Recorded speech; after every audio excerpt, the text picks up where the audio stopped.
Бүгінгі қонағымыз жас маман тұлға ретінде Алинур Мұратов мырзаны таныстырғым келеді. Норвегияның Alpaut Equinor компаниясында жұмыс қызмет істеп келе жатыр. Францияда оқыған, Назарбаев университетінде оқыған. Сол кезде мен бір сұрақ қойып едім. Сіз IFP-да, сол Париждағы университет еді, содан грантты қайдан алдыңыз деп.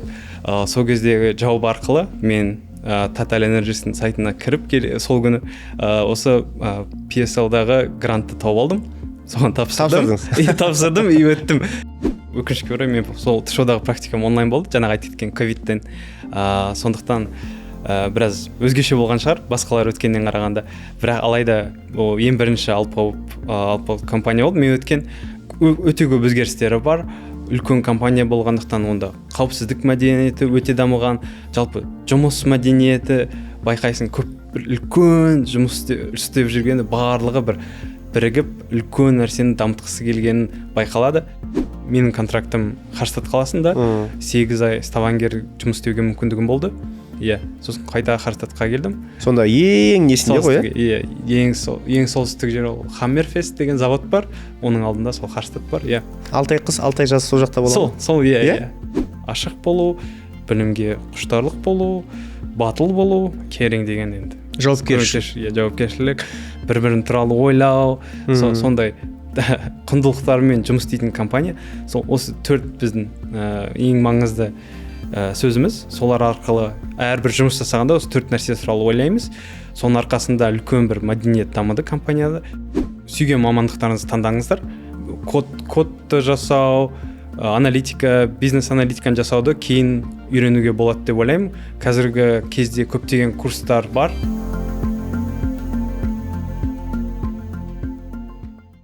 Құрметті Energy Analytics подкаст қонақтары, бүгінгі қонағымыз жас маман тұлға ретінде Алинур Мұратов мырзаны таныстырғым келеді. Норвегияның Alpaut Equinor компаниясында жұмыс қызмет істеп келе жатыр. Францияда оқыған, Назарбаев университетінде оқыған, зияткерлік мектебінде оқыған, бітірген.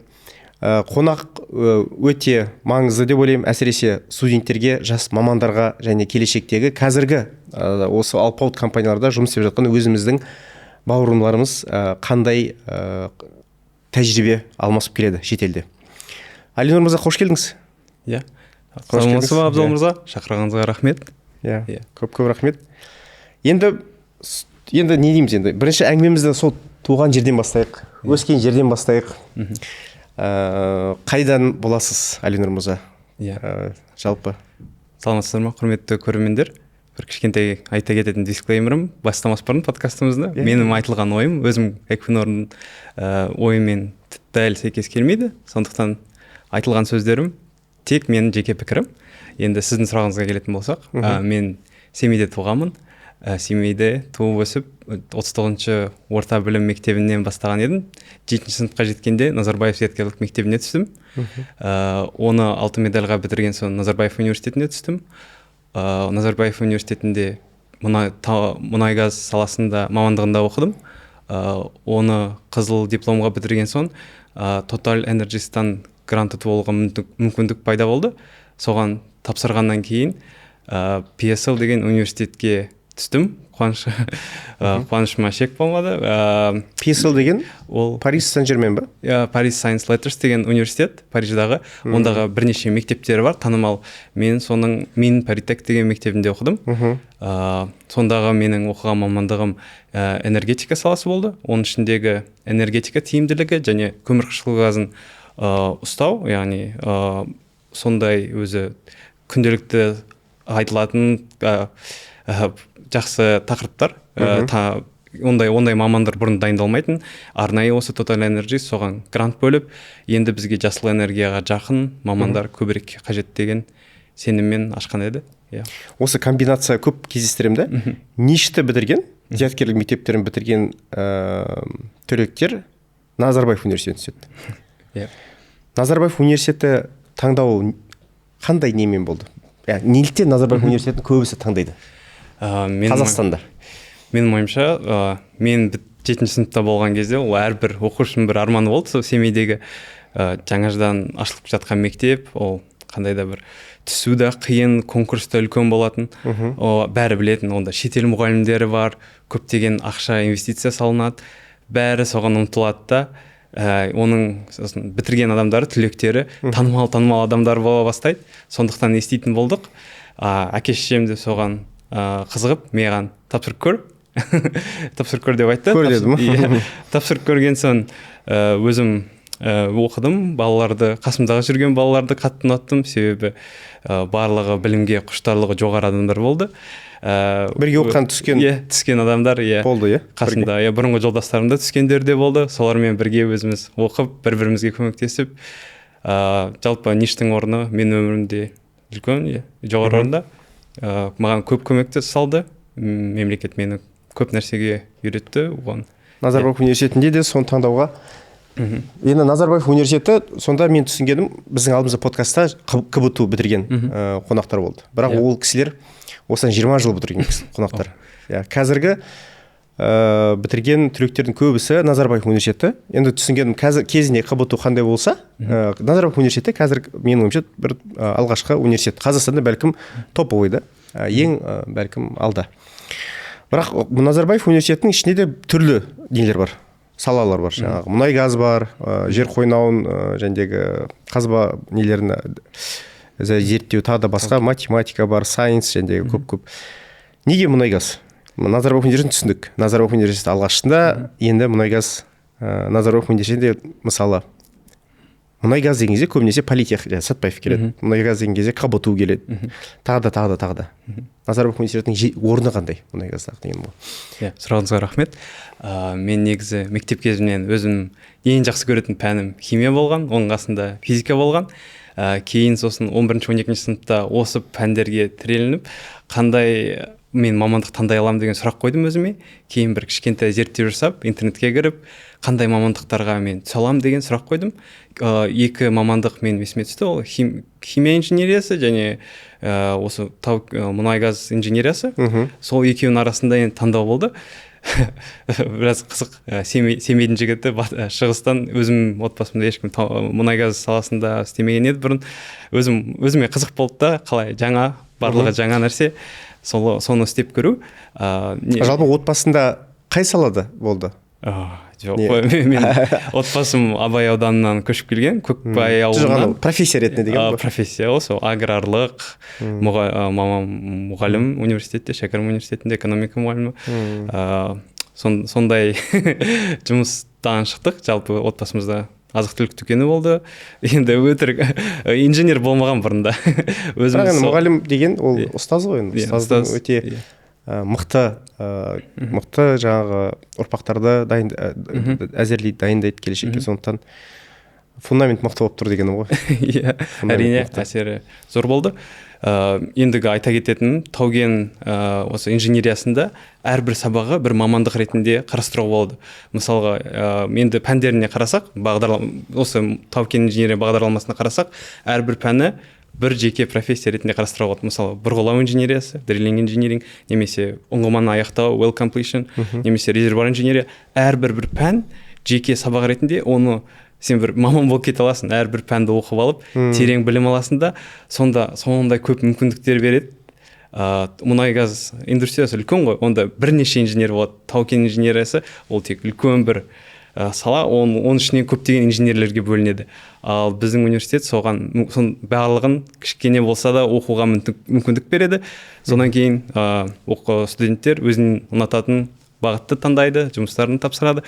Жалпы жүйесі өте маған қатты ұнады. Сондықтан сол мұнай газ инженериясын өзім таңдадым. Бірақ жалпы мұнай газды таңдаудағы себеп дегенім ғой, қазір көбісі IT саласын, жаңағы аналитика саласын, қазір және жасанды интеллект. Енді ол сіз таңдаған кезде бәлкім қаншалықты мұнай газ таңдайтындай не болды деген ғой жәндегі. Өзіңіздің мұнай газ болашағы зор деп таңдадыңыз ба, оны қалай? Енді мен таңдағаныма басты себеп ол Қазақстандағы нарық. Мен шетелдік нарықты қарастырмаған едім, шыны керек. Бізде Қазақстандағы ең жақсы профессия ол мұнай газ саласындағы инженер болды мені тапсырған кезде. Сондықтан да өзім кейін бітіргеннен кейін Қазақстанда жұмыс істеймін деп ойладым. Сондықтан да сол басты себеп ол кезде IT сондай танымал болмайтын. Қазіргі шарқындаушы қазір жетіп отыр деп ойлаймын. Сондықтан да өзім сол мұнай-газ саласы да? Иә. Жалпы негізі жастар үшін енді кеңес қой. Оны бәлкім келесі нелерді алармыз. Назарбаев университетінде оқыдыңыз. Жалпы қандай несімен плюс жендегі артықшылықтармен танымал болдыңыз Назарбаев университетінде? Біз сол кезде таныспыз да? Соны айта кетейін дегем. Ең біріншісі Назарбаев университетінде не үйрендім? Ол бірнеше дағдыны айтып кетуге болады. Ол сыни ойлау, әрбір шешім кемшіліктерін зерттеу, көптеген мақалаларды оқу және әлемдік тәжірибемен салыстыру. Осы 4 нәрсені айта кетейін дегем. Олмен мен айтқым келеді. Егер біз қандай да бір формуланы қолдансақ, оның кемшіліктерін, неге осыны қолданып жатырмыз, ол қай жерде ең тиімді қолданылады деген сұрақтарды қоюға біздің профессорлар бізді үйретті. Әрбір бір формула болсын, оны зерттеп, арнайы мақалаларды, ғылыми мақалаларды оқып, өзінің шешімді соларға негіздеп жасау керек деп бізді үйретті. Сонда біздің әрбір жасаған енді сандық есептеріміз тек әдемі есеп болмау керек, оның бір мағынасы болу керек, ол біреуге пайдалы болу керек. Мысалға, оны мен қазір өз жұмысымда жиі қолданамын. Ең басты мақсатым, менің ойымша, инженердің ол менеджментқа енді шешім қабылдауын жеңілдету.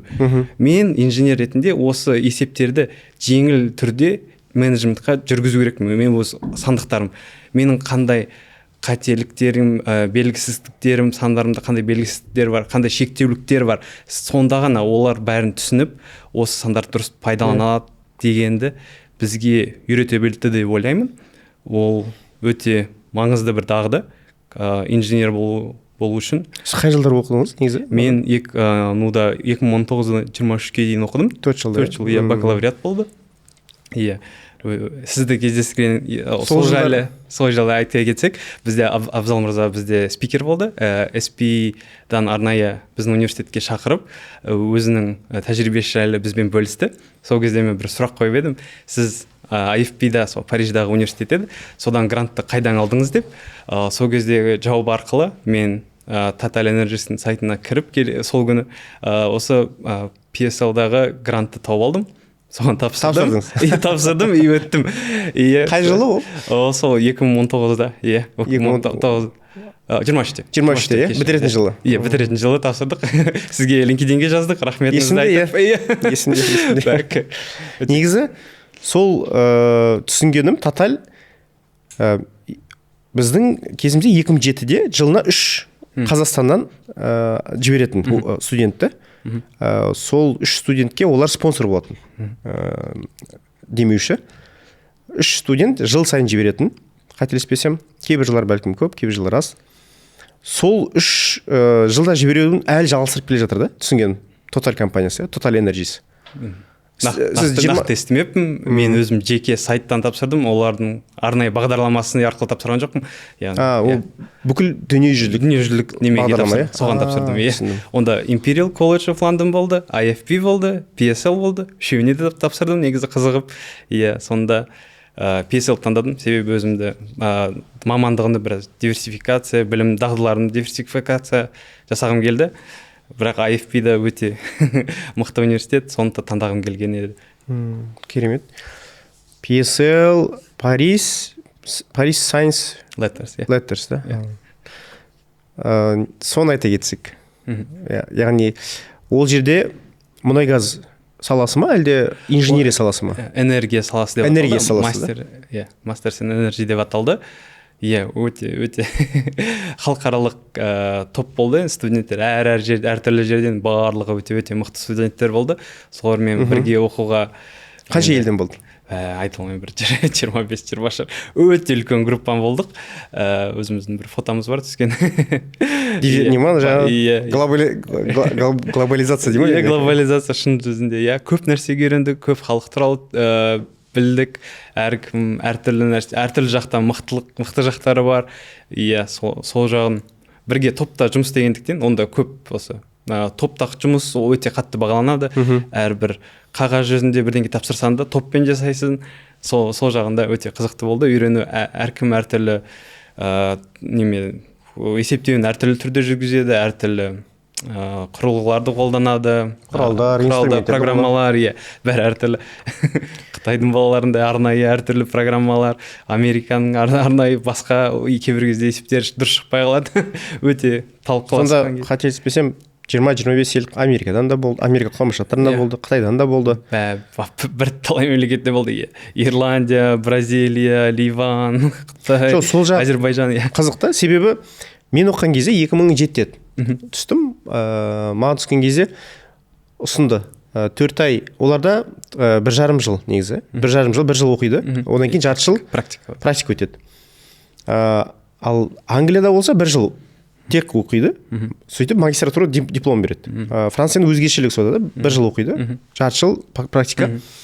Сол кезде маған Тотальдан осындай ұсыныс болды. IFB-ге тапсырдым, TOEFL болды ол кезде тапсырдым, интервью болды, оны өттім. Сосын маған демеуші таланы кезде Губкинада қосын бірге совместный жөндегі joint Губкинада 4 ай оқу, одан қалса 6 ай IFB-де оқу Парижде, сосын 6 ай практика өту. Жалпы негізі сол француз системасының өзгешелігі деймін де, қызық маған. 16-17 елден азамат болды. Біз Ресейде оқыдық, одан келдік, сол Ресейде оған Азербайжан, орыс азаматы, олармен келдік, Ресейден келген жаңағы басты поток дейді ғой, оларға қосылдық. Олармен 6 ай оқыдық, 16-17 елден азамат, жаңағыдай Венесуэладан болды, енді көп, Испаниядан болды, Америка құрама штаттарынан да болды.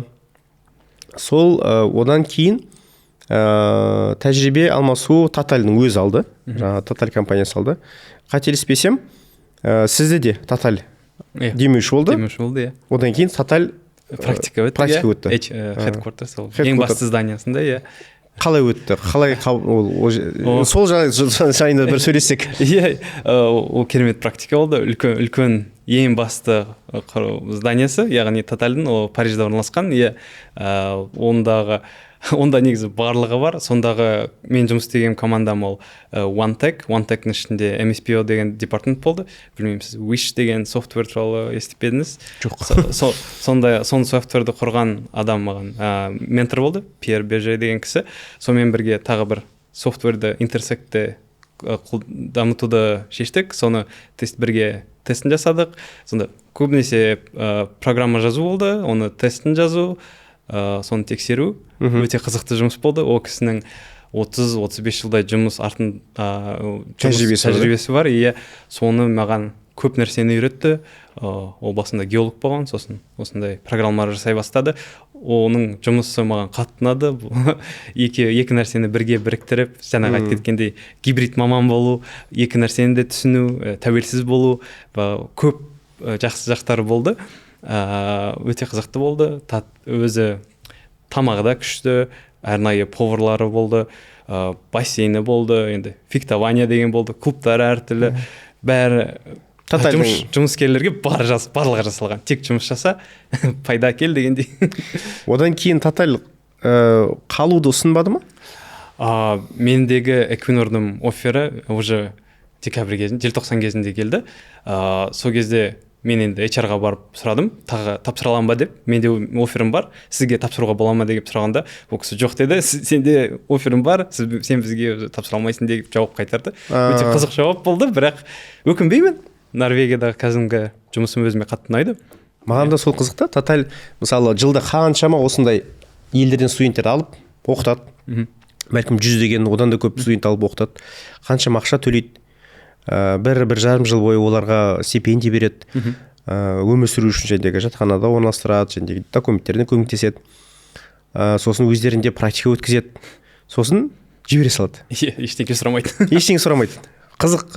Маған басқаша болды. Менде енді ұсыныс болды. Ұсыныс дегенде қалсаң, біз сен жұмысқа аламыз, сен бізде ары қарай жалғастыра бересің. Бірақ мен өзім шешім ол кезде қабылдадым, елге қайту. Әрине енді әркімнің өзінің шешімі, енді мен ол кезде елге қайтам дедім, елде қайттым. Бірақ ол жағдан да өкінбедім. Енді келетін болсақ, Мына жерде Total, ол дүниенің алпауыт компанияларынан. Мына жерде Equinor, ол Норвегияның алпауыт компаниясы, Францияның. Сол секілді Shell бар, Англия мен Голландияның да арасындағы, Нидерландының арасындағы компания. Одан қалса Америка құрама штаттарында ExxonMobil бар, одан қалса Chevron, ConocoPhillips, алпауыт дүниенің үлкен компаниялар. Бұл компаниялар бөлек санағанда, енді бұған Қазақстанда бізде көбінесе ТШО, теңгешевройл айтылады. Одан қалса жаңағы Энкок айтылады, Қашаған жобасының операторы. Одан қалса Қарашанаттың операторы КПО айтылады. Осы үш алпауыт деп бізге айтылады. Көбінесе біз шатастырамыз. Мен мына жерде сол жағында бір айтып кетсек, неге? Себебі мен білем, Әлинұр мырза, сіз ТШО-да стажировка өттіңіз. Ол Назарбаев университет оқып жатқан кезде ма? Қай кезде сәйкес келеді? Ол кезде ковид кезі, Назарбаев университетін оқып келе жатқан кезім. Ол менің екінші практикам болды. Бірінші практикам кішкентай Қазақстан компаниясында болды. Жолымды содан бастадым. KSI Petrogaz Service деген компаниядан. Кейін алпауыт халықаралық компанияларға тапсырып, оларға да өте білдім. ТШО-да практика өткем. Ол жазғы практика ғой, түсінгенім. Сабақ кезінде, қысқы демалыс кезінде, сол кезде соны жасадым. Қалай өтті? Жалпы ТШО-ға, енді ТШО Қазақстанның номер 1. Салық жағынан болсын, мұнай шығарым жазды, дүниеде де жері, беделді жері бар.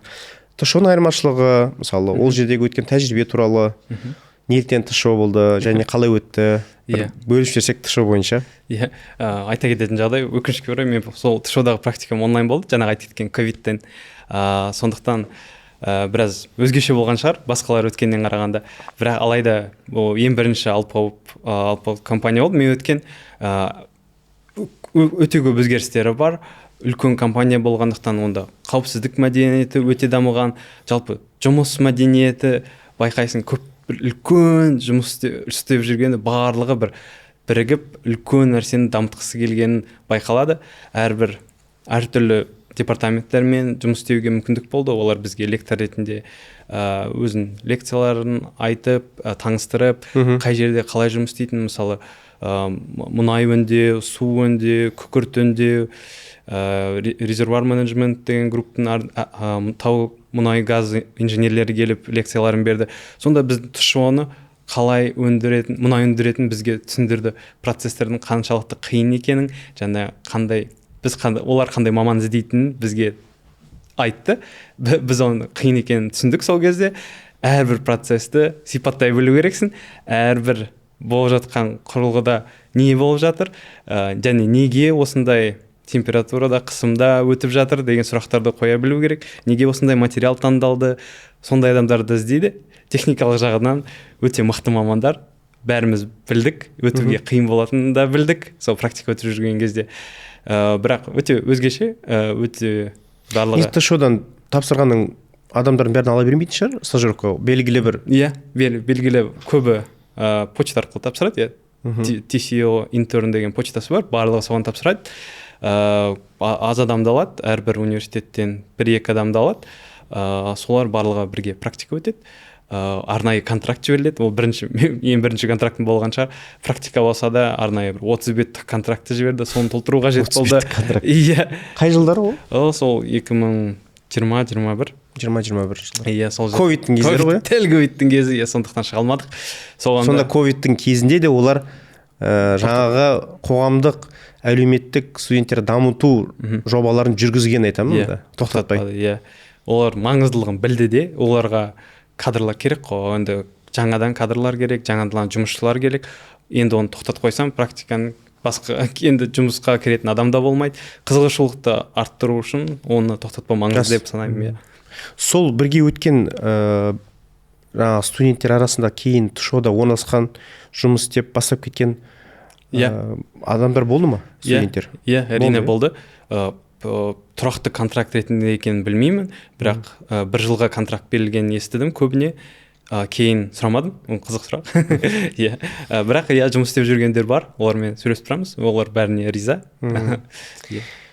Енді жаңағы қалай айтсам болады, біз көбінесе өзіміздің бірге оқыған достарымызбен салыстырамыз ғой. Бір досым қайда оқып жатыр, бір досым қайда жұмыс істеп жатыр дегендей. Енді тшоға кіргендер өздері риза. Сіз шетелдесіз мысалы. Енді айырмашылығын бір көрген адам ретінде тшо жаңағы шетел Тоталь секілді үлкен алпауыт шетел компаниялар бар. Қазақстанда алпауыт жаңағы тшо, Инкок, КПО бар. Одан қалса қателеспесем жаңағы сервис компаниялар бар. Шумбержер, Халибертон, Уодерфорд. Шумбержерде жұмыс істеп шықтыңыз. Иә, одан да практика болды. Одан да практика өтті. Қандай практика болды? Қай жылдар болды? Қалай үлгердіңіз оның бәрін? Сол қызық. Иә, ол Тотальдың алдындағы практика болды. Ол дегеніміз қыста, осы 2023-тің қысқы уақытта, сол кезде қысқы демалыста демалыс болғанына қарамай сол практикаға бардым. Ақсайға well testing деген. Ақсай, Орал. Иә, Батыс Қазақстанға бардым. Қыста. Жаңа жылды сонда өткіздім. Шлембержмен бірге. Иә, өте күшті өтті. Well testing групп, ол көбінесе қолмен жұмыс, құрылғыларды дайындау, сол well testing жобасына бәрілеріне менторларымнан сұрақ қоюға мүмкіндік болды, патенттермен жұмыс істеуге мүмкіндік болды. Жалпы well testing неге жүргізіледі, қалай осы деректерді қайдан алады, кейін ол операторға жіберіледі осы деректерді. Неге маңызды деген сұрақтарға жауабын ала білдім. Well testingқа негізі өзі өте қатты қызықтым. Деректермен жұмыс болғандықтан тоже гибрид мамандық сияқты болды маған өзім көрмей. Иә, өте. Енді мынау сол 3 компания алпауыт бар, Қазақстанда алпауыттар бар, сервис компания бар. Иә. Осы үшеуінің айырмашылығын жас мамандарға айтып бере аласыз ба? Иә, әрине. Енді операторлар сіз айтып кеткеніңіздей жаңа ТШО, КПО, NCOC, олар және мұнайды өндіру сол кен орнына соған жауапты. Енді сервис компаниясына қашан жүгінеді? Осы оператор деген сұрақ пайда болады. Сервис компаниялар қандай да бір технологияларына танымал. Егер де бір қандай да бір мысалы геологоразведка немесе ұңғыманы тексеру сондай жұмыстар пайда болса, олар сол сервис компанияларға жүгініп көмек сұрайды. Бізге мына ұңғыманы тексеру қажет. Сіздер оны жасай аласыз ба деп әртүрлі сервис компаниялардан сұрайды. И сосын олар салыстырады, қайсысы бізге жақсырақ келеді деп. Онда осы бәсекелестік болады сервистік компаниялардың арасында. Сонда мысалы Шлюмбержен таңдаса, олар соны жұмысты жүргізеді, операторға деректерін береді. Сонда ендігі олардың компетенс жағында жетпей жатса, сол сервистан көбінесе көмек сұрайтын болады. Иә. Подрядчик қой түсінген. ТШО, NCO, КПО-ның астына подрядчик ретінде жөніндегі сервистер жұмыс істейді. Шумберже, Халибертон, Уодерфорд, Бейкер Хьюз. Ал ТШО, КПО, NCOC-ден мынау Тоталь, Шелдер, олар бұдан жоғары ма? Бұл қалай? Бұлар арасында байланыс қалай бұлармен? Иә, сіз айтқандай Тоталь, Эни, Казмунайгаз, Лукойл бар, шейрхолдерлар ретінде кіреді. Ол енді венчурлық проект деп атайды. Яғни халықаралық компаниялар әрбірдің бір процентажы болады осы бір проектті. Солар енді majority деген болады, оның процентажы үлкен компания. Үлесі көп компания. Солар бірігіп осы проектті дамытады. Бірге шешім қабылдайды. Өте қызықты жұмыс негізі. Мен NCOC-де жүргенде қызықты болды. Барлық компания, мейджор компанияларда жұмыс істегенде қызықты болды.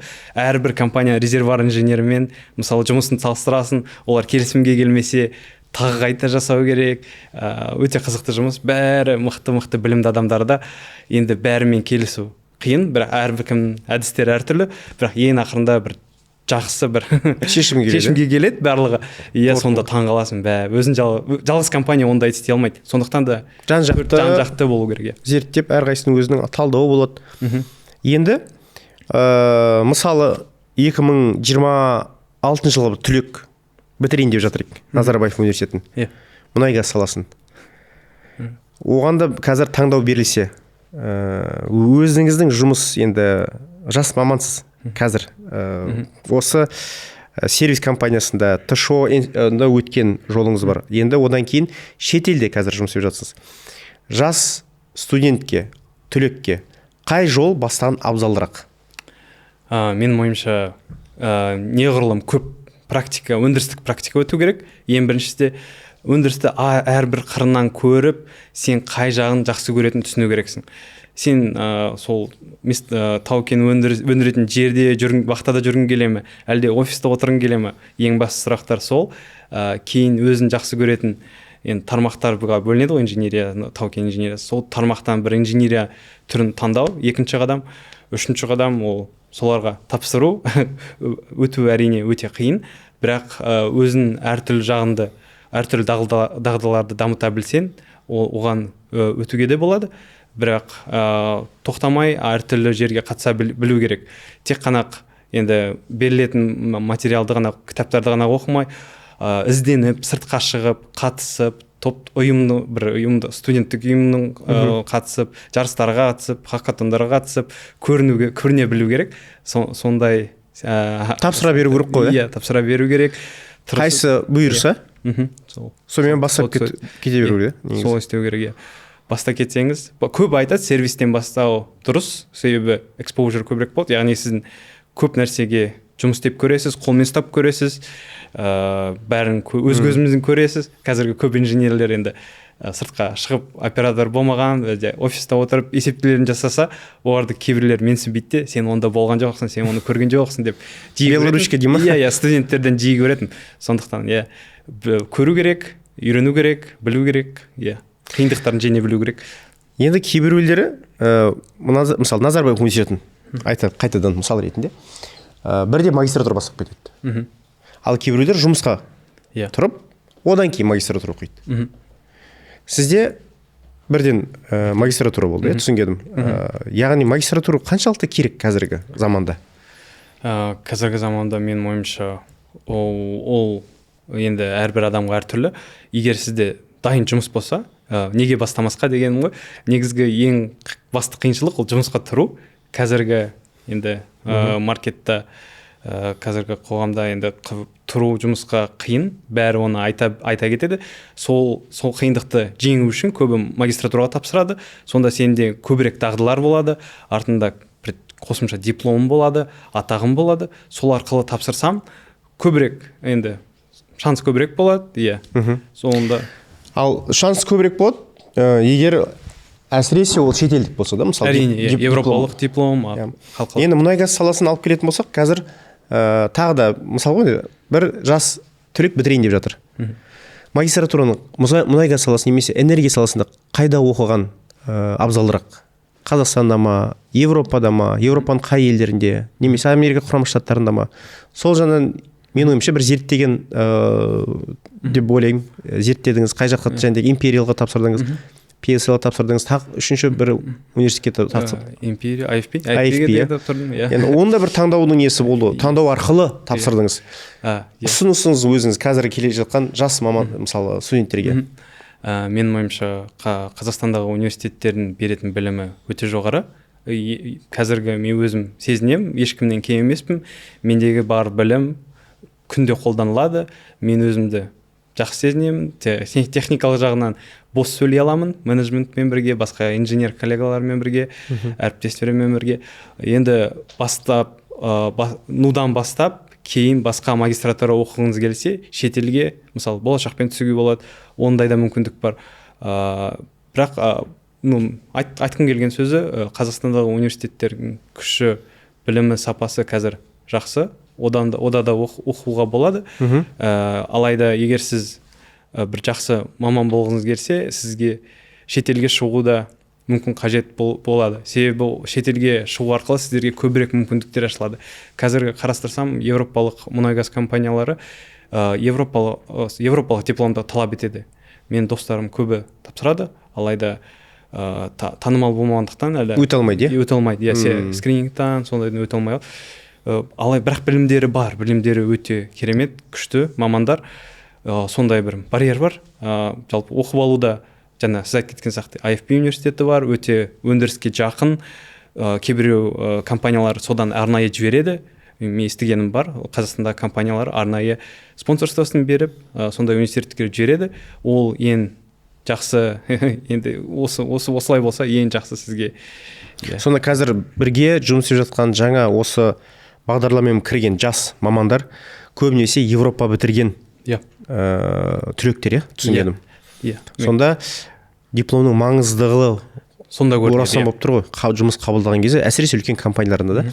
Енді жаңа 3 империал болды, PSL болды, мысалы, жаңа IFP болды. Неге PSL-ді таңдадыңыз? Және неге Парижді таңдадыңыз? Мен тапсырған, көп жерге тапсырған, болашақ арқылы Texas A&M, Texas Austinға тапсырдым, Imperialға тапсыруға жоспар болды. Ең бірінші келген грантым сол Тотальдан болды. Сосын менеджермен интервью болды, ол мен сұрады қайда барғың келеді, мен сен IFP-ға баруға мүмкіндігім бар, немесе PSL-ға баруға мүмкіндігім бар, бірақ IFP-да сенде енді бәсекелестік болады, мен 4 студентті қарастырып отырмын, ал PSL-ға сен ең жоғары скринингтен өткен адамсың, саған грантты сразу берем деді. Сонда мен ойландым, өзіме қандай дағды керек, өзім жаңа нәрсе оқығым келе ме деген, сондықтан да PSL таңдадым. Тотальмен болғандықтан онда практика өзім таңдайтынымды білдім. Сондықтан сол мұнай-газ саласына жақын практиканы өзім таңдадым, және кодты жасай білу, деректермен жұмыс істейтін практиканы өзім таңдадым. Иә, сондықтан өте код жазу деген ол дата аналист па сонда, әлде не ма? Енді мысалы сізде симуляторлар бар, ол симуляторларға плагин жазу үшін біраз өзгерістерін кезу керек кодқа. Сондай жұмыспен айналыстық. Ол тотальда болған, стажировкада болған. Иә, практика. Қай елдің кен орын, белгілі бір кен орынды таңдап жатаңыздар ма, әлде? Біз Olympus синтетик модулмен жұмыс істедік. Ол TNO деген университеттің синтетикалық модулы. Сонда әрбір алгоритмді салыстыруға болады. Синтетик болғандықтан біркелкі бәріне бірдей. Сонда біздің командамыз бір алгоритм жасаса, біз басқа командамен салыстыра аламыз. Сондай мақсатпен біз өзіміздің. Яғни белгілі бір таңдалған кен орын емес, бір универсальный модельді синтетик модуль да? Шың емес, бірақ бәрі білет, бенчмарк модуль екенін бәрі білет. Көп мақалалар бар сол туралы, өте қызықты. Бірақ жаңа Экунорды бітірмей тұрып тапсыра бастаған не ғой жаңа процесс қой, түсінген. Экунорда тапсырдыңыз, одан кейін жұмыс басқа да компанияларға тапсырған боласыз. Бірақ Экунор градуэйт программға ертерек алады. Желтоқсан кезінде шешіліп қояды. Айырмашылық қандай? Жалпы біздің оқырмандарда мысалы Экунор, айта кетейін енді, Экунор деген компанияның қысқа бір не ғой жендегі 2 миллион баррель нефтяного эквивалент дейді, күніне мұнай шығатын үлкен компания.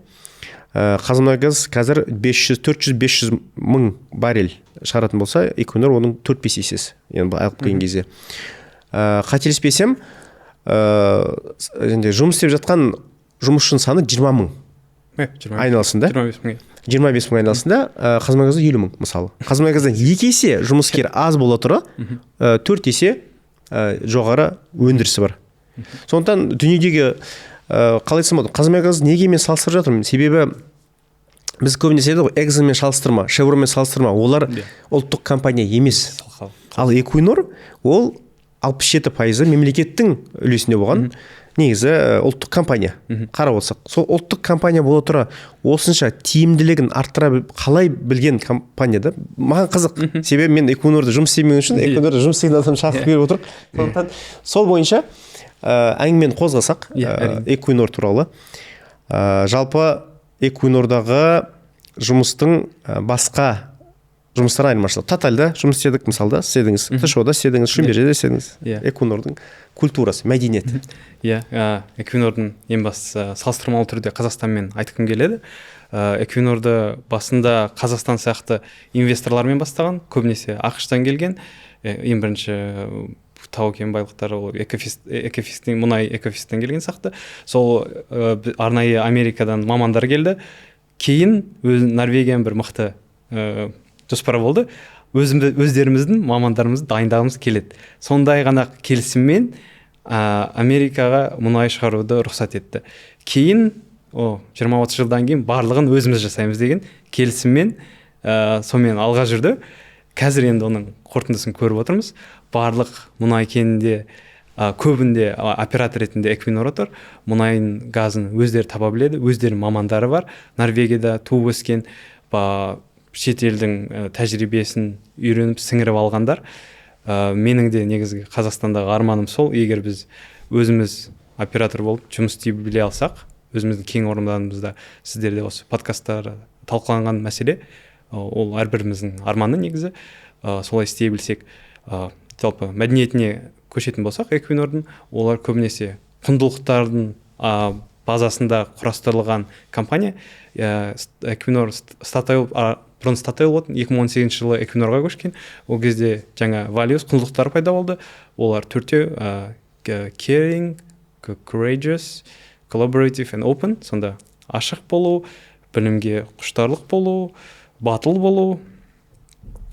Caring деген енді Жауапкершілік. Жауапкершілік, бір бірін туралы ойлау, сондай құндылықтармен жұмыс істейтін компания. Сол осы 4 біздің ең маңызды сөзіміз. Солар арқылы әрбір жұмыс жасағанда осы 4 нәрсе туралы ойлаймыз. Соның арқасында үлкен бір мәдениет дамыды компанияда. Бәрі бір-бірімен сыпайы әдепті сөйлеседі. Бәрі сенімен тиімді жұмыс жүргізуге тырысады. Басқа қазақтар бар ма? Қазақтар, бар. Экунорда бар. 10 шақты қазақ бар. 10 шақты қазақ бар. Басқа ұлттан да бар ма? Басқа ұлттан, ұлттан әртүрлі ұлттардан көп, дайын проценті бар ма? Осы жаңа түлек программасында 50% сол Норвегиядан келеді, 50% халықаралық. Сонда жаңа алып келген мамандардың жартысы шетелден алып келеді. Шетелден алып келеді, Оған да себеп бар. Себебі Норвегияның қазіргі жастары ол мұнай газға оқығысы келмейді олар. Басқа мамандықтарды оқығысы келеді. Сондықтан өзі қандай дефицит пайда болады. Қандай мамандықтар таңдайды? Мұнай газды олар мен байқағаным химия, биологияны ұнатады өздері оқығанды. Сондай мамандық. Ал мұнай газға талпыныс көп емес та? Көп емес. Marine technology деген сумен байланысты, сондай. Неге? Неліктен деп ойлайсыз? Бізде мысалы мұнай газ десе әлі күнге дейін актуально ғой деймін да, адамдар тапсырып жатады. Он болашағына сенбейді ма әлде сенбейтін сақты өздері түсінеді. Көп өндірдік, басқа нәрсе істегіміз келеді, оған тәуелді болғымыз келмейді. План B сақты, бізде басқа инженерлерді дамытқымыз келеді.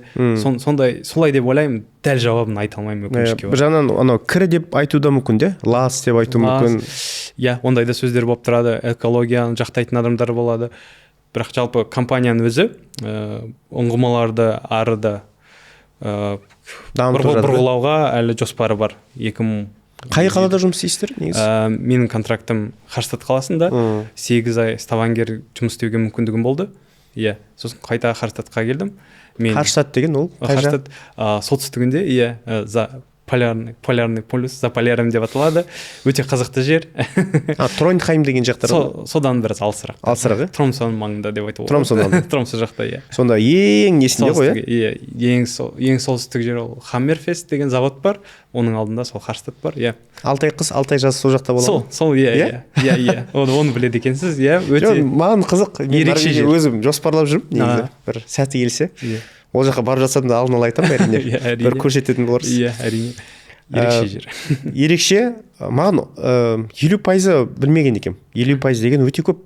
Ойламаппын, мысалы, Қазмұнайгаз, мысалы, мен көп ойлайтын сұрақтарым бірі сол ғой. Біз елімізде қалай дүние жүзіне Экунур секілді алпауыт мақтан тұтатын компания. Қазмұнайгаз соған келе жатыр, бірақ қалай оны жеделдетсек, мысалы.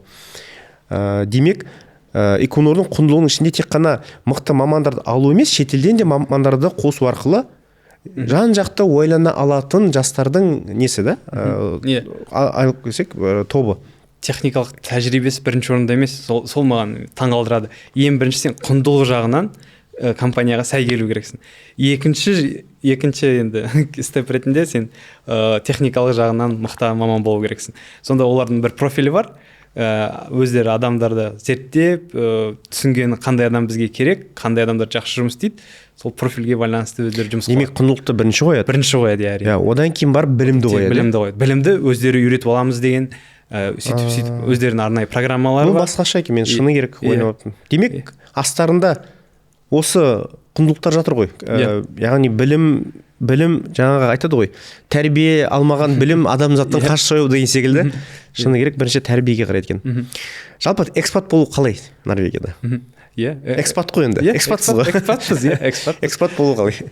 Экспат болу өзіме өте жақсы. Өмір және жұмыс балансы деген бір термин бар еді. Сол жағынан біз мысалы 8-ден 4-ге дейін жұмыс істейміз, кейін өзіміздің өмірімізді сүре аламыз.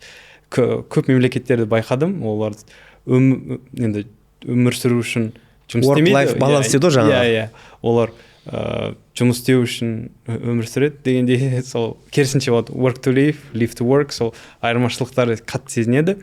Көптеген мүмкіндіктер пайда болады, саған көптеген инвестицияға, курстарға апарады, сені маман ретінде дамытады. Себебі қазіргі заманның ауысымы келе жатыр. Эквинор ашылғанда көптеген адамдар кірген, енді олар пенсияға шығып жатыр, оларды ауыстыру керек. Сондықтан қазір жас мамандарға сұраныс көп, иә, соларды дайындап жатыр.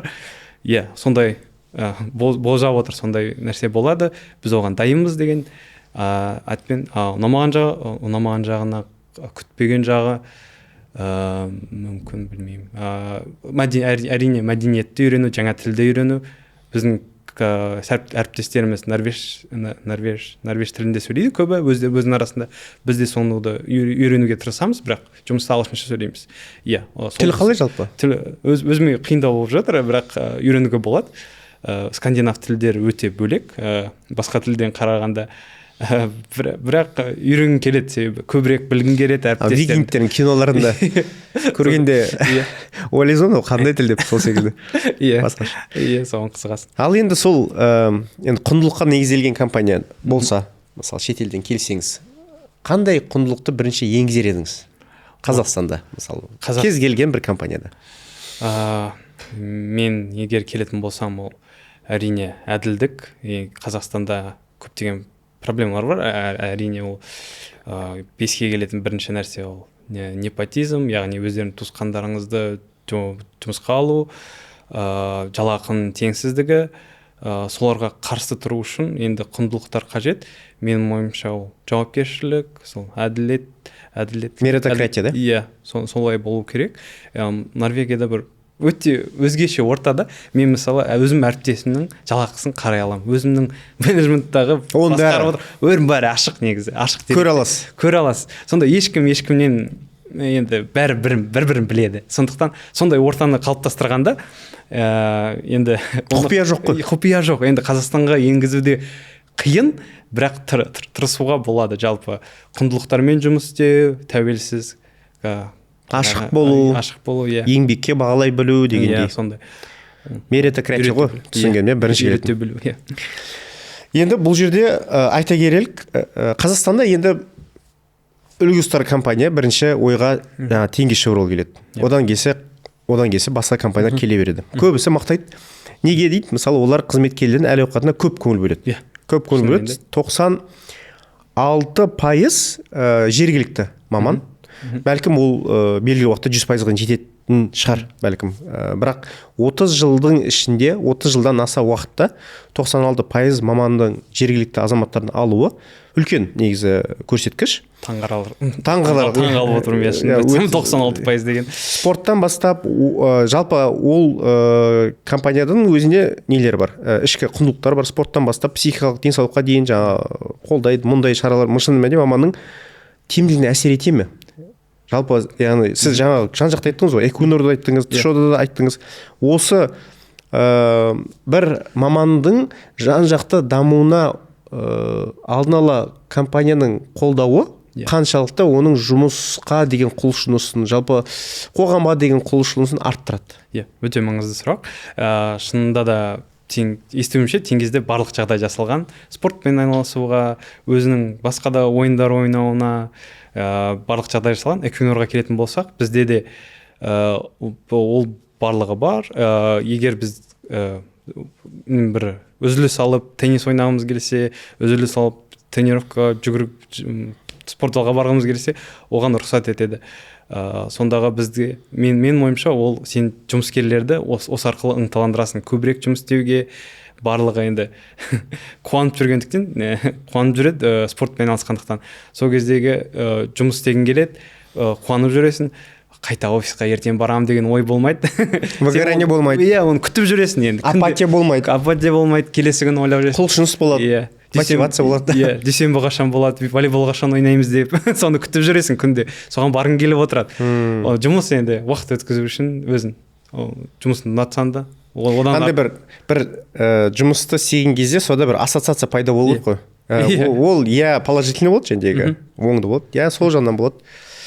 Жақсы, негізі зерттеу керек деп ойлаймын да. Зерттеу керек, әрбір компания неге бұны енгізбеске. Мысалы, бізде де бәрін айтқан дұрыс болмас. Жалпы енді өзімнің қоғамдағы қазір көргенім, адамдарда жұмысқа деген шамалы негатив көбірек. Яғни бір жұмыс да бір не ретінде көреді да жәндегі көбісінің айтатын сөз выгорание жаңағы көбісінің айтқан жәндегі құлшыныс жоқ. Енді келешекке қалатын болсақ, мамандар қазір түсінгені мұнай газ саласын оқыдыңыз, одан кейін жаңағы энергетиканы оқыдыңыз. Энергетика бар, мұнай газ бар, оған қоса жаңа алгоритмдер бар. Қазір машин learning деген жасанды интеллектке келе жатыр. Осын бұл қайда бара жатыр? 5-10 жылда қандай мамандық, қандай дағдылар менің ойымша актуальны болады? Сұрағыңызға рахмет. Менің ойымша болашақта инженерлер осы құралдарды қолдана отырып, оларды түсіне білу керек. Яғни қазіргі заманда сен жұмысыңды шынымен де бір машина обучение, жасанды интеллект сенің жұмысыңды орындай алады. Егер сен оны дұрыс түсіндіре білсең, былай автоматтандыру керек. Мынаны істе деп оны жасауға болады. Бірақ оның ар жағын түсінетін ол әрине маман. Ол неге олай болып жатыр, ол жерде неге температура өсіп жатыр, неге ол жерде аномалия бар, сондайды үйретуге технология енді бара жатыр, жақында жетеді деп ойлаймын. Қазіргі болып жатқан ол агенттерді дайындау деген ұғым пайда болды. Яғни сенің жұмысыңды ауыстыратын бір чатбот сияқты нәрсені жасауға болады. Сенің атқаратын ісіңді күнделікті сол атқарып отырады. Менің ойымша қазіргі инженерлерге осыны үйрене білу керек. Яғни сіздер егер, мысалы, біз Microsoft системасында оқимыз, біз Microsoft Copilot Studio дегеніміз бар, онда біз эксперимент жасауымыз мүмкін, қалай өзіміз шығарып, бір есептеулерді өзіміз эксперимент жасап, оны қолдана біліп, оның қай жері жетіспей, қай жері жаман екенін түсіндіре біле алу керекпіз. Себебі кейін бізде менеджер сұрауы мүмкін, сен маған шынымен керексің бе, сенің қандай маған қаншалықты құндысың маған деген сұрағына сенің жауабың дұрыс болу керек. Сенің жауабың осындай болу керек. Мен осындай ботты өзім жасай аламын, мен оның кемшіліктерін білемін, мен оны дұрыстай аламын, мен оны енді QC дейді, оны тексеріп отырамын күнделікті, менің құндылығым сонда, мен оны автоматтандыра аламын, өзімде жасай аламын дегендей. Сондай бір инженер гибрид жүзінде көптеген дағдыны білетін инженер болады деп ойлаймын болашақта. Жалпы инженерді ауыстыру қиын, әрине, себебі барлық есептеулерді жүргізу, оның көптеген нюанстары болады, айта кетейін. Бірақ жалпы негізі жасанды интеллекті жау көрмеу керек па? Яғни жасанды интеллект дамыған сайын инженердің саны азая ма? Мен ойымша, егер базовый енді оңай жұмыстар болса, оңай жұмысты автоматтандыру көп уақыт қажет етпейді. Егер инженер өзін енді көптеген әдістерді қолданып, оны түсініп жасайтын болса, оны ауыстыру әрине қиын. Енді мен ойымша инженерлер осы жасанды интеллектті қолдана білу керек. Олардың жауы емес. Осы заманда қалатын инженерлер ол қолдана осы жасанды интеллектті өздерінің тиімділігін арттыру үшін қолдана білетін мамандар болады. Олар өздерінің жұмысын да жасайды, одан қоса жасанды интеллектті қосып өзінің жұмысын жеңілдетеді, тиімділігін арттырады, уақытты аз жұмсайды. Тек оны тексеріп отыратындай маман қажет болады. Сапасын да? Сапасын, Яғни айналып келген кезде адамдардың да несі ғой, енді қорқатындай бар ғой. Жас мамандардың жасанды интеллектті неғұрлым чатбот көп болса, соғұрлым сіздер келесі жылы одан да аз адам болады. Бірақ оның қазірде мәселелер бар, мысалы hallucination деп атайды. Яғни күтпеген жауапты кей жерден бере салады. Себебі оны сен дайындағанда модельді, ол біраз кейбір black box болады, сен түсінбейсің ол қалай есептеулерін қалай жасап жатыр, қалай настройкасы қуып кетуі мүмкін. Қазіргі ең басты мәселесі сол. Енді мысалы символ саны неғұрлым көп болса, сол hallucination басталады. Сондай мәселелер әлі зерттеліп жатыр, олар әлі шешілмеген.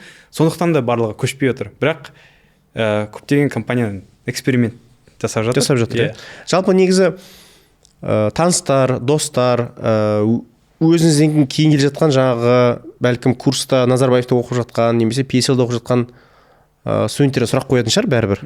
Яғни қандай мамандыққа тапсырған дұрыс, не істеген дұрыс, жаңа сияқты чат-боттарды дамыту керек, сол бағытты көбірек дамыту керек. Яғни айтар тағы да қосар не бар дегенім ғой. менің ойымша сүйген мамандықтарыңызды таңдаңыздар. Кодты жасау, аналитика, бизнес аналитиканы жасауды кейін үйренуге болады деп ойлаймын. Қазіргі кезде көптеген курстар бар. Мысалы Google Skills, Coursera, хакатондар бәріне қатысып, өздеріңіз үйрене аласыздар. Кейін өздеріңіздің ұнататын мамандығыңыздан стартап жасап, оны автоматтандырып көтере аласыздар. Сондықтан да бірақ та осы дағдыларды ұмытпаңыздар. Яғни кодтай білу, дата аналитиканы, деректерді зерттей білу, автоматтандыру процестерді олай қалай жасауға болады, қандай Python, қандай тілді қолдануға болады, қандай программа қажет, сонда біліп жүрсеңдер өздеріңізге жеңіл болады жұмыс табуға. Яғни бүкіл салада код жасай білу менің ойымша өте маңызды дағды. Енді Equinor'да қазіргі мәдениеті, жұмыс мәдениеті мысалы өзім жұмыс істеген компанияда, мен Eni'де жұмыс істедім, итальяндық компанияда. Ол жерде алдында подкаст айтқандай, бір Әлібек Қасенов алдында болған подкастта. Мансап менеджер болып көтерілу бар, немесе сол саланың терең маманы болып көтерілу бар. Кейбір кезде терең мамандар мынау менеджерлерден де көп ақша алады. Себебі мамандығы мықты болған үшін. Яғни осы мәдениет сіздерде бар ма? Яғни қайсы маңызды? Біздегі мәдениет жайлы айта кететін болсақ, біздегі система, жұмыс системамыз тек вертикальный емес, енді бізде еще горизонтально былай қозғалуға болады. Егер мен мысалы резервуар инженері болсам, мен дата аналистқа ауысуға мүмкіндігім негізі бар. Менеджментқа ауысуға екі жолдары бар. Сондағы барлығы өздері қалайтынына ауысып, тырысып, көріп, егер ұнаса қалып, өздері сөйтіп шеше алады. Әрине бизнес нит деген нәрсе бар. Әрине бизнеске егер шынымен қажет болсаң, сені ұстап қалуы да мүмкін. Бірақ кім қалай жұмыс істегісі келеді, оны енді көруге, істеп көруге мүмкіндік беру менің ойымша өте маңызды. Егер бір адамға менеджер болып кейін ол ұнатпай жатса, ол дұрыс менеджер бола ала ма деген сұрақ болады. Ол көру керек та, өзіне қайсы сай, қайсы мансап бәлкім. Ол да жас бойынша. Ол да жас бойынша өзгереді ғой. Кейін мүмкін басқа жұмыста жұмыс істеген келеді. Әркімге мүмкіншілік береді. Енді дәл сондай Тотальда болды ма? Және дәл сондай ТШО-да мысалы жұмыс істеген қызмет жерлері және Шлюмбержде. Осы жерде айырмашылық бар ма, әлде дәл сондай болды ма? Мен ойымша қатты бостандық, ондай басқа компанияларда қатты бостандық жоқ. Неге десеңіз, оны қайта үйрету, оған қайта сабақ беру қиынға түсуі мүмкін. Ал Equinor'да өзінің Equinor университеті деген бір программасы бар. Арнайы курстар списогі дайын. Мына курстарды өт, сол кезде маман боласың дегенде. Сонда саған курстарға жібереді. Ол жағы өте жеңіл жасалған. Маған өте ұнайды. Енді жұмысқа алғанда да сол арқылы өттік. Кәдімгі жолдың бір несі бар да? Инструкциясы бар да? Мына курсты өт, мына видеоны көр, осындай документке сай, осындай стандартқа сай жұмыс істе. Барлығы. Тәжірибесі көп компания ғой. Бұрыннан бері жұмыс істеп келе жатыр. Болашақ мамандарға бәрі дайын. Ал сіз айтқан жаңағы компанияларда ол біраз ауысу қиындау, оларда технически өзінің білімдерін қайта үйрену көп уақыт қажет етеді. Ал енді инженерия бар, аналитика бар, және бизнес бар. Осы үш саланың қандай мүмкіндіктері көбірек? Мен ойымша, осы үш саланы да білетін инженер нағыз мүмкіндіктерге сай болады. Мен өзімде дата аналитик болуға 8 айға Ставангерде жұмыс істеуге мүмкіндігім болды.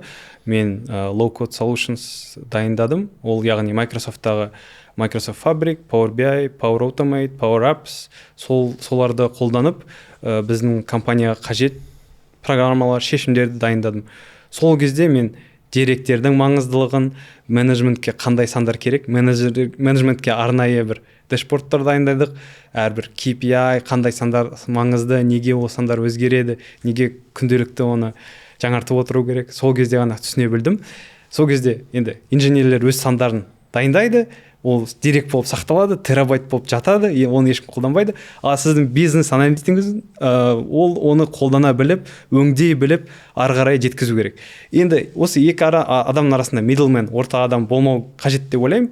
Егер бір адам барлық дағдыларды білсе, ол соны дұрыс жөнде өңдеп, менеджментке дайын түрде беру керек. Сол ең жақсы кезі сол деп ойлаймын. Сонда инженер болсаңыз, сіздің болашағыңыз зор деп ойлаймын. Күшті.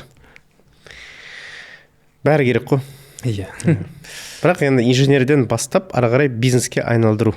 Жалпы жоспар сондай. Алдағы жоспар қандай? Мен достарыма көп қарайтын болдым. Назарбаев университетін бітірген. Көбі стартап бастады. Біраз өкінетін болдым. Ондай мүмкіншілік болмағанын әлі күнге дейін. Сондай арманым бір бар еді.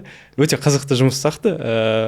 Енді Норвегиядан барлық білімді өзім қалған білімдерді бәрін сіңіріп, көбірек әртүрлі жерлерде жұмыс істегім келеді.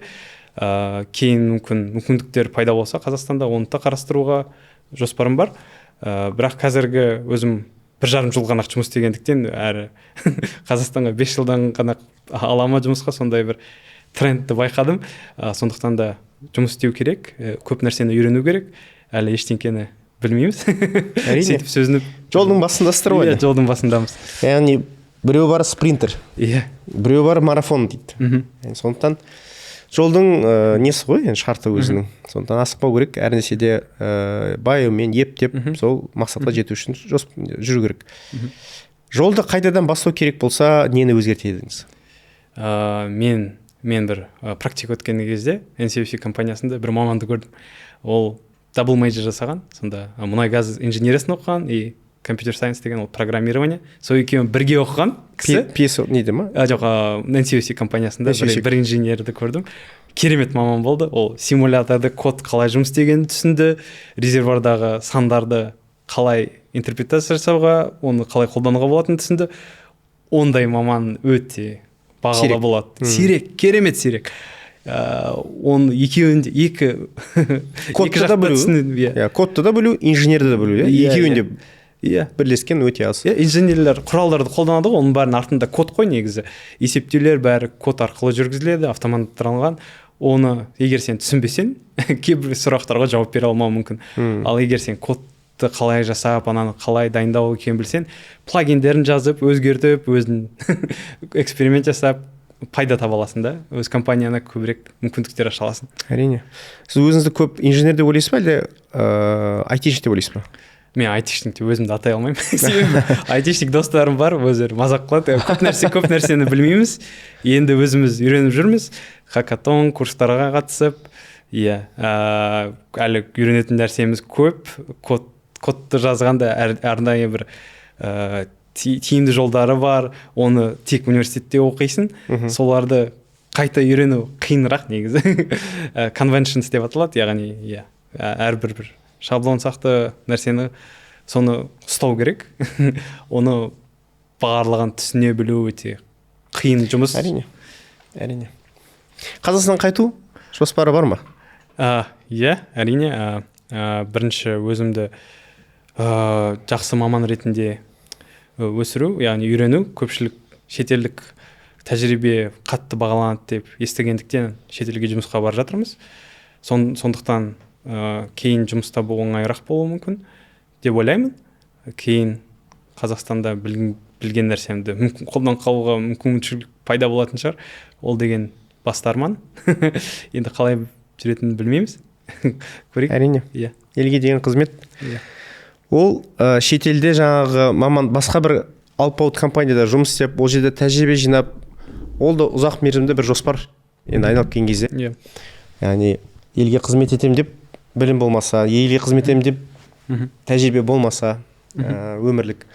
Әрине, олсыз да болады, бірақ онымен бірге елге көбірек қызмет етуге болады. Сыртта жүріп те қызмет етуге болады. Онда тұрған ештеңе жоқ. Ол елге қызмет етмесек, адамзатқа қызмет етеміз. Құндылықтар негізі баршаға аян, баршамызға құндылықтар глобальный дейді ғой, енді жаһандық қой. Алдамау, дұрыс жұмыс істеу, әділ болу, еңбек ақысын жаңағы әркімге өзінің тиесілі еңбек ақысын әділдікпен беру, ашық болу. Сондықтан осындай қоғам, осындай модель көп болсын деп тілейміз. Шыны керек. Мен қуандым, әрине. Алдында да сондай бір подкастымызда біз неше түрлі қонақтар болады. Сондықтан бұл подкасттың да бір несі болсын, байлығы болсын. Біз жас мамандарды да шақырамыз. Сыртта жұмыс істеп жүрген, әсіресе іште де болсын, айырмашылық жоқ. Келген үшін көп рахмет. Сізге көп рахмет. Бізге айтарыңыз болса тыңдаймыз.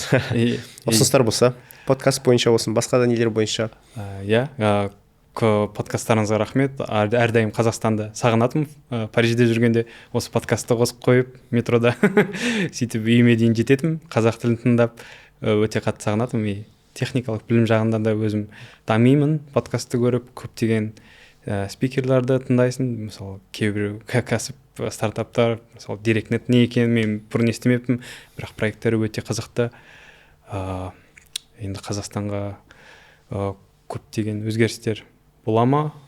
Сол өзгерістер болуын тілеймін. Мүмкін жұмыскерлердің құқықтарын қорғайтын көбірек кәсіби одақтар ашылса, соған қуанар едім. Ол да бір жолдың несі. Көп рахмет, Айдар мырза. Сізге сәттілік тілейміз. Қазақстандағы өзіңіздің артыңызда келе жатқан көптеген жас түлектер бар. Оларға да көп кеңес беріңіздер, бөлісіңіздер. Көп қой, площадка, LinkedIn бар, басқа да бар, онымен де бөліссеңіз болады. Осы подкастты бір площадка деп ойлаймын. Сол, қуанамыз, көп болыңыздар, бар болыңыздар.